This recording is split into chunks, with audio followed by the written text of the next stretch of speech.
प्यारे बच्चों, आज की इस क्लास में हम एक्सरसाइज 1.2 का क्वेश्चन नंबर 3 करेंगे और उसके साथ साथ हम एग्जाम्पल नंबर 8 को देखेंगे, क्योंकि एग्जाम्पल नंबर 8 और क्वेश्चन नंबर 3 दोनों एक ही टाइप के क्वेश्चंस हैं, एक ही तरह से आपको सॉल्व करना है। तो प्यारे बच्चों, यहाँ पर आपको HCF और LCM फाइंड करना है किस मेथड से, अभाज्य गुणनखंड विधि यानी कि प्राइम फैक्टराइजेशन मेथड से करना है। जिस तरह से हम अभी तक सॉल्व करते आए हैं उसी तरह से करना है। लेकिन प्यारे बच्चों, यहाँ पर आपको क्या दिखाई दे रहा है? यहाँ पर आपको 3 नंबर्स दिखाई दे रहे हैं। इस बार हमें 3 नंबर्स के लिए एक साथ HCF और LCM को फाइंड करना है। प्यारे बच्चों, आज की इस क्लास में हम सेकंड और थर्ड पार्ट करके दिखाएंगे।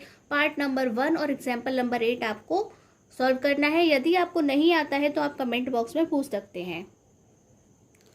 तो प्यारे बच्चों, सेकंड पार्ट में 17, 23, 29 ऑलरेडी कैसी हैं?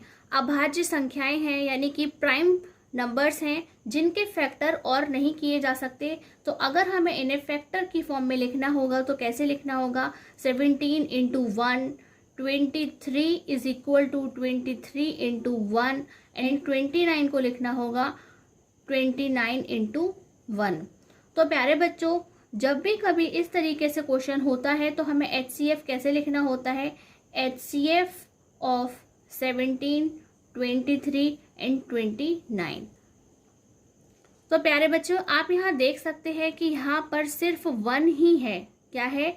सिर्फ 1 ही है जिसे हम कॉमन फैक्टर लिख सकते हैं। वहां पर कोई दूसरा डिजिट या नंबर आपको दिखाई नहीं दे रहा है। तो जब भी कोई ऐसी डिजिट्स आ जाएं जहां पर आपको इस तरीके से देखने को मिलता है उनके फैक्टर्स नहीं होते हैं, तो वहां पर हम क्या लिखते हैं? 1। क्या लिखा जाएगा? 1 HCF लिखा जाता है। और प्यारे बच्चों, हम इसका LCM देख लेते हैं।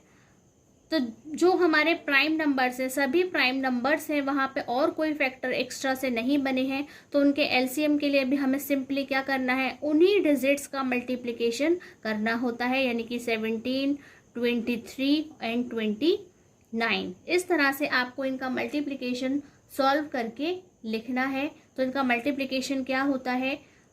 11339। कैलकुलेशन का आपको बहुत अच्छे से ध्यान रखना होता है। तो ये दोनों नंबर, ये दोनों आपके क्या है? आंसर, जो कि हमने फाइंड कर लिए हैं। तो प्यारे बच्चों, नेक्स्ट क्या है? 8, 9 और 25 है। इनके तो फैक्टर्स होते हैं, तो हम क्या करेंगे? पहले इनके फैक्टर कर लेते हैं। तो हम 8 के फैक्टर करेंगे 2 की टेबल से। तो इस तरह से प्यारे बच्चों ये 8 के फैक्टर हो गए। अब हम 9 के फैक्टर देख लेते हैं। 3 3 9 यानी कि 3 3 9 और 3 एकम 3 यानी कि 3 1 3। और 25 के फैक्टर्स देख लेते हैं। तो ये हो जाएगा 5 की टेबल से जाएगा 5 5 जा 25 यानी कि 5 25, और ये हो जाएगा 5 1 जा 5 यानी कि 5 एकम 5।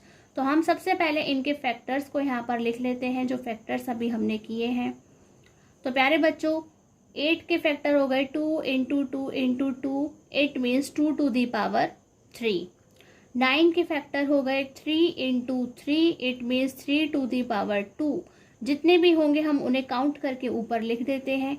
और 5 का हो गया 5 into 5, it means 5 to the power 2 यानी कि 5 स्क्वायर। तो प्यारे बच्चों, HCF लिखने के लिए हमें क्या करना होगा? HCF 8, 9 and 25। तो HCF of 8, 9 and 25 is equal to, तो प्यारे बच्चों यहाँ पर तो कुछ भी कॉमन नहीं है। क्या है?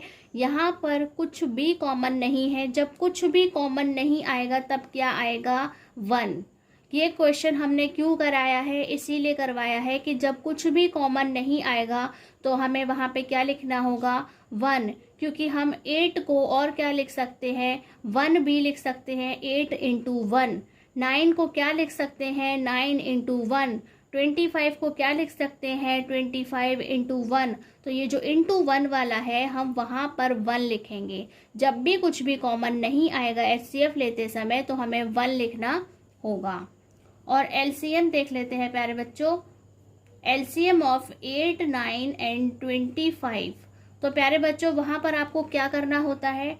सभी के जो ग्रेटेस्ट पावर होती है उन्हें लिखना होता है। तो यहाँ पर हमारे पास 3 डिजिट्स हैं, यानी कि 3 नंबर्स हैं, 3 फैक्टर्स हैं। क्या है? 2 है, 3 है और 5 है। और उनकी क्या पावर है, 2 की पावर 3 है, 3 की पावर 2 है और 5 की पावर भी 2 है। देन आपको इन्हें सॉल्व करना है। इसकी ये हो जाएगा 8, ये है 9 और ये 25, यानी कि आपके पास वापस फिर से वही डिजिट्स लौट करके आ गए हैं और आपको इनका मल्टीप्लिकेशन करके लिखना है।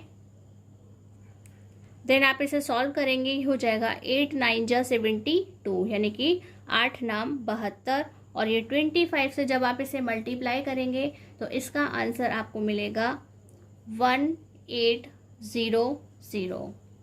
तो प्यारे बच्चों, इस तरह से ये दोनों ही क्या है, हमारे आंसर है। ये HCF है और ये LCM है। और प्यारे बच्चों, आपको ध्यान रखना है कि जब भी आपको 3 नंबर्स दे रखे होंगे तो कभी भी वहां पर वेरिफिकेशन करने को नहीं पूछा जाएगा, क्योंकि वहां पर वेरिफिकेशन कभी भी नहीं आता है, वह सिर्फ 2 नंबर्स के लिए होता है। आज की क्लास में बस इतना ही। नमस्कार, धन्यवाद।